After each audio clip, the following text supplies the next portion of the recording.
Alright, so let's talk transformers.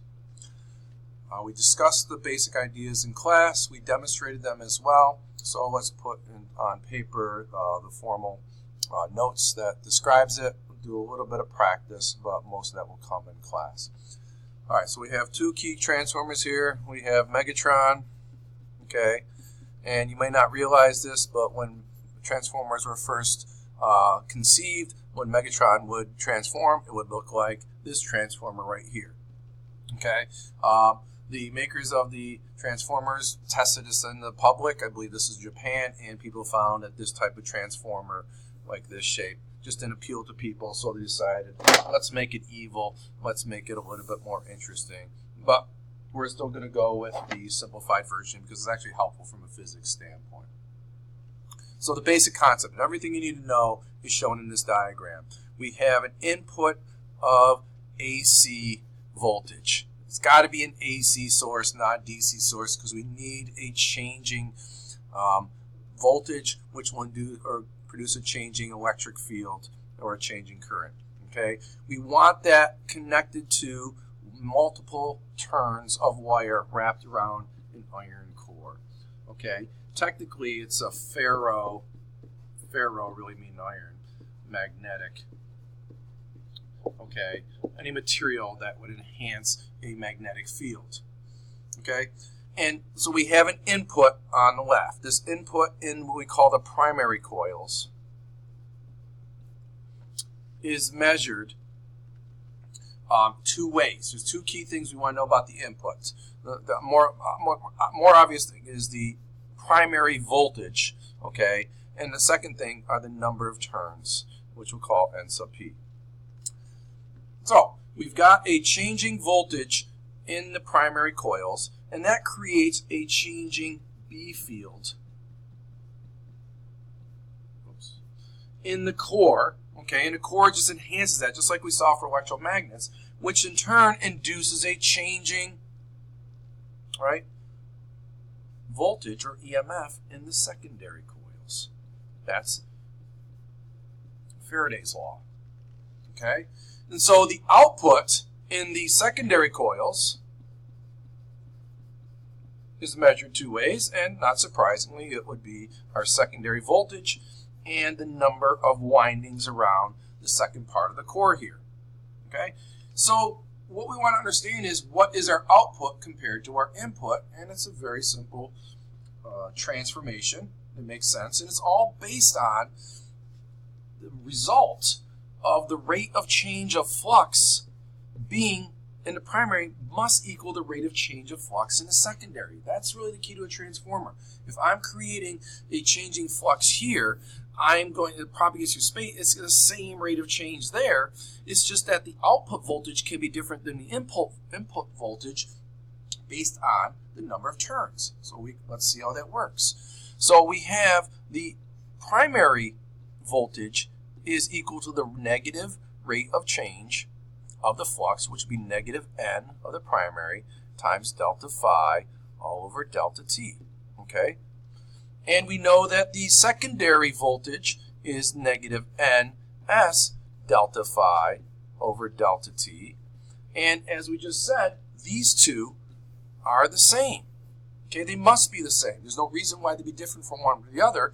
So if we take a ratio of the two, we look at VP over VN, primary to secondary,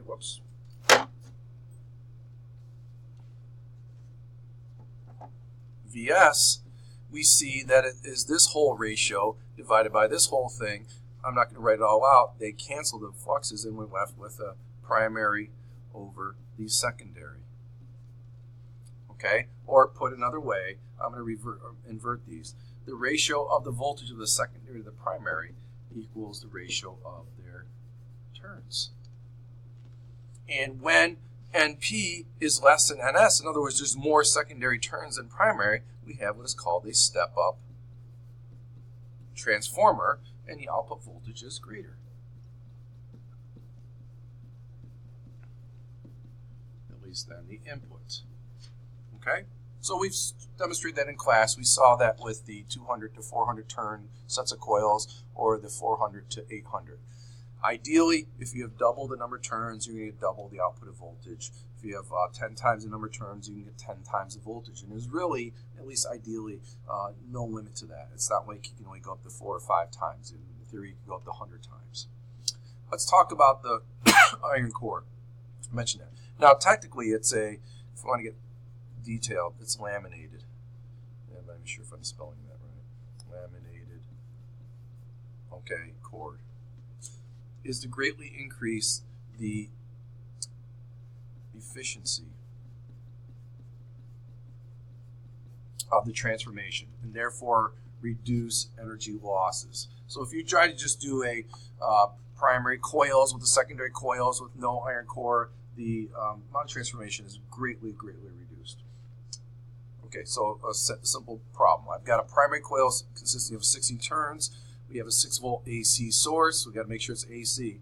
Secondary coil is connected to a 15 ohm resistor and draws 4,800 amps of current. How many turns are in the secondary coil? Okay, so the basic equation we're going to use is the number of turns in the secondary over the number of turns in the primary equals the voltage in the secondary over the voltage in the primary. We just got to do a little work here. Okay, so this becomes the number of in the secondary equals the number in the primary. The voltage in the secondary is just going to be I secondary times R secondary all over the voltage of the primary. Now we can put in numbers. So we have 60 times 50 times 0.48, right, divided by 60, right? I believe 50 times 0.48 is 240. 240 divided by 60 is 4. 4 times 60, they cancel out anyway. So we get 240 turns, okay? So we have a step-up transformer here. Will the input current be also 0.48 amps? We expect the same current on both sides, and the answer is no. All right. Not only does it depend on the resistance on both sides, but it also depends on a more important or more fundamental aspect, and that's power output. So let's turn our attention to that. Okay. Another thing we talked about in class is why don't transformers violate conservation of energy? Okay. We think that if we got a greater, right, if the voltage across the primary is less than the voltage in the secondary, we're getting free energy out of the secondary, we think that's not right. But voltage is not quite the same as energy. Okay, it's an indirect measure. So there are other factors that influence it. Now we're going to see how that comes into play. A better proxy, or a more direct one, would be power. Okay. So what we can say if energy is conserved is the power in the primary must equal the power output of the secondary. That's our starting point for conservation of energy. So let's see how that can be consistent with the idea of stepping up the voltage or even stepping it down. Well, the power in the primary is really just the V of the primary, and it's really an RMS speed, not speed, but a voltage. So I just want to remind us from the previous lesson, times the current in the primary, which again is an RMS because we're dealing with AC, must equal the voltage in the secondary times the current in the secondary. I'm not going to write RMS for both those, but that would also be true. Okay, so we can see very simply that if I take my ratio of secondary to primary, right, which might be stepped up to 5 times the value or 10 times the value, we see that it's equal to the ratio of the primary current to the secondary current. In other words, if Vs over Vp is 5, then the current in the secondary is going to be 1/5. So whatever advantage you get, if you will, from a step-up performance offset by proportional reduction, okay, in current, such that Vi for one must equal Vi for the other. And it's a little bit more complicated than that based on the resistance that you put in there, but that's the general idea. So a really nice thing about this reduction in output current, even though it might seem like a shortcoming, I can only get so much current out of it, which is less than I would be able to input, is it gives us a major advantage in power transmission and power lines. Okay, so like we discussed before, so suppose we need 1 gigawatt of power distributed in the power grid. Well, power lines have a small resistance because of the length, and that length will give us thermal losses equal to I squared times R. And that's important to remember. Okay, that's actually in IB reference tables, the thermal losses. Okay, I'm sorry, not I2, but I squared times R. So when we got transmission of tremendous amount of power along power lines, we want to have as little current as possible because it drops off by the amount of energy loss goes by the square of the current. So doubling your current gives you 4 times the power loss. So we want to mitigate these losses, in other words, keep them as low as possible, yet transmit a ton of power. So we do this by minimizing the current in the lines, by maximizing the voltage. And the way to maximize the voltage, in other words, to get it really, really high, is through transformers. Right? That's really the major motivation for teaching this at this level. And transformers work very nicely from AC. So that's why we have AC current or AC voltages, because they can easily be stepped up or stepped down for whatever purpose that we need. And a very, very, probably the most important purpose for society as a whole is to be able to transmit gigajoules or gigawatts of power at high voltages and then be able to step them down to smaller voltages at our home, which aren't as dangerous. So let's say we have a power plant. Well, that dynamo in there is probably generating voltage at around 220 volts. Okay, based on the speed at which is angular velocity and the magnet and all that. We're not going to be producing hundreds of thousands of volts directly. So what we have coming out, we step it up to the power lines to, let's say, 500,000 volts or 500 kilovolts. So that might be traveling for miles and miles and miles and miles at very, very low current. And then when we finally get to near a town, we step it down in the substations. And this is probably, 220, 440, depending on what's going to be tapping into it. And then when we go along the streets to homes, then the convention generally is 220, or, excuse me, take that back. There is some 220, but generally we want 120 in the houses.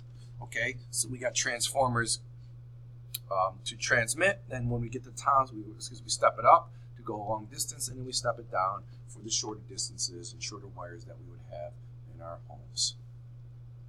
Okay, so the last thing we'll talk about is transformers are not ideal. There are losses in power. The lab that we're investigating is taking a look at that, but we want to know at least some factors that affect it. All right, so why would we get less power output than we input?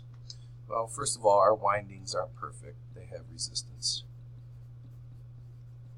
Okay, and the more current we have in them, the more we're going to lose. Okay, so we get thermal losses. On top of that, there are thermal losses due to the heating of the core itself.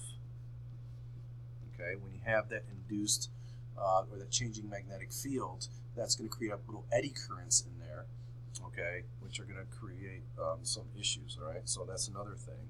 We have eddy currents, like little vortexes of currents in there, which are creating heat. And this is reduced. The one way you can mitigate this, not have a solid iron core like one material, but like I mentioned before, something that's laminated. Laminated means a bunch of thin pieces that are put together. Lastly, you have a flux leakage. Okay, and what that basically means is not all the flux in the primary is linking to the secondary. Okay, so it takes a good engineering to make sure whatever flux you have is going right to the secondary and not leaking out into the air or whatnot. So those contribute to less than perfect, but I believe transformers, good ones, can be up to 80 or 90% efficient. Okay, we'll do practice in class. If you have any questions on any of this, please come in with those questions.